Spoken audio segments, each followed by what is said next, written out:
You guys are just incredible. I haven't planned what I'm going to say here. I'm a bit overwhelmed with all the comments and messages I've had across Facebook and LinkedIn and Instagram about my post about my appointment. So I realised that these days, like there was a time when I used to try and reply to everyone, and I hate myself that I can't always do that now. I only have so many spoons and everything, and the whole charity thing has kind of took me by surprise as well. So I thought the least I could do is try and be a bit more personal with a video.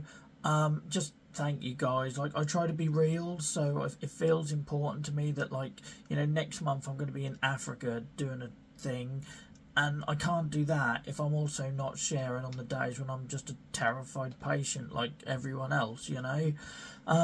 So yeah, today was hard. It shouldn't have been hard. It's stupid, but it was. First face-to-face appointment in 4 years. And I think the bit I struggled with, for anyone that's been following my story for a long while, and first of all, thank you. Like, I don't know how you've tolerated it all this time. I went through hell in 2019 and 2020. I became a dad, and what should have been the happiest year or two of our lives became a nightmare. I found myself on crutches, not knowing how to look after a baby because I had no plan B. I'd become a dad, playing rugby, and was all super fit, and everything was fine until it wasn't. I lost my mobility. I nearly lost my job. Everything went wrong, and I've not seen a consultant since. It's just that. Welcome to 2024 in the UK. I've had phone calls, but no one's examined me. No one's looked me in the eyes for me to try and get across the pain and the challenges and that hardship that we faced, and some of the dark places I went mentally, which I've made enough videos and documentaries and things about if anyone wants to understand that more. So to have that a person in front of you that has known you since you were 14 years old. I've had the same consultant since I was 14 years old, and try and get that across when you're always feeling rushed, when you know that the clock is ticking. And how do you condense 4 years into 5 to 10 minutes? It's impossible.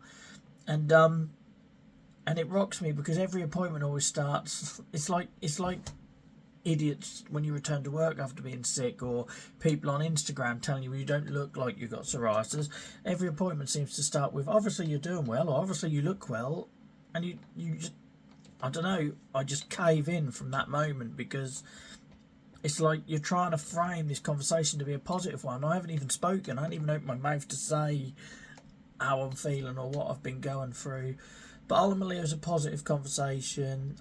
No treatment changes for now. The risks probably outweigh the benefits of, being more immunosuppressed or more anti-inflammatories, with the whole risk that can cause with, stomach problems and bleeds, etc. I'm going to have an investigation done on my foot, which is great because my foot's been, even I am sort of keeping up the 5 to 6 mile walk a day, my foot's in bits. And potentially another injection in that. I don't know about you guys, it's going to bring you relief, but there is nothing worse than the thought of a bloody gut, sorry, that's a Norfolk thing, big great needle going into the sorest part of your body. I'm going to look forward to that like a hole in the head.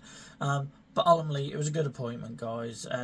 But do you know what, the things that really stuck with, one thing really that really stuck with me, obviously it's my first time I've been to the waiting room in 4 years, and seeing all the empty space, seeing all the chairs had gone, what used to be hubs of activity full of people. Alright, and we're all waiting and pissed off that we're waiting, but now's a ghost town. And I get it, I get that we're trying to see the people who need it most, but who knows when they need it most? Who's got that right? If I'm a single divorced bloke, which if I keep moaning to Anita as much as I do, maybe I am one day. But joking aside, if I'm a single divorced bloke, I've got no support network, I've got no one around me, I work from home, no one sees the signs, no one sees the red flags. How do I know when to ask for help or put my hand up and ask for an appointment with this new patient-initiated follow-up system?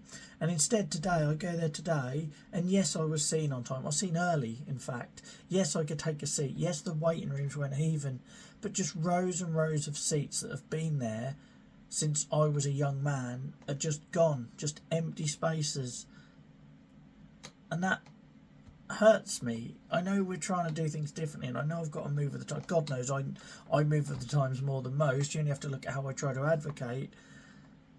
I don't know, it just felt wrong. It just felt wrong when I see what's in my inbox, when I see what's on my Facebook page from people suffering, and the waiting rooms are empty. That's going to sit with me for a while, and I don't know, maybe that's a good thing. Maybe people are going to jump all over me and say, well, that's a good thing, that's how it should be. You got sore on time, what are you complaining about?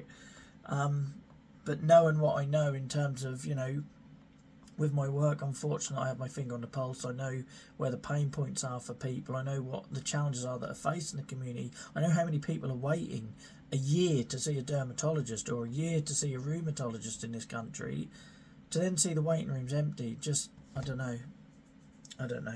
But ultimately, guys, I've got sidetracked. Advocacy kicked in there. Thank you so much for your kind messages. Thank you for all the kind comments. Please know that when I share these moments of weakness, I want you to know that it's not all roses. I want you to know I'm one of you. That is always something that bothers me, because every now and then I'll get some dickhead in the DMs, like, maybe I shouldn't say dickhead now I'm running a charity. Do I have to be all like more professional? I can't be more professional. What you see is what you get. But I'll always get someone in my DM saying, well, you don't look sick, or how can you represent us when you're not covered in rashes, or whatever there. It infuriates me. So I'm always constantly aware that I have to not lose sight that I'm a patient first and foremost, and I think that's hard when you're advocating, all the time.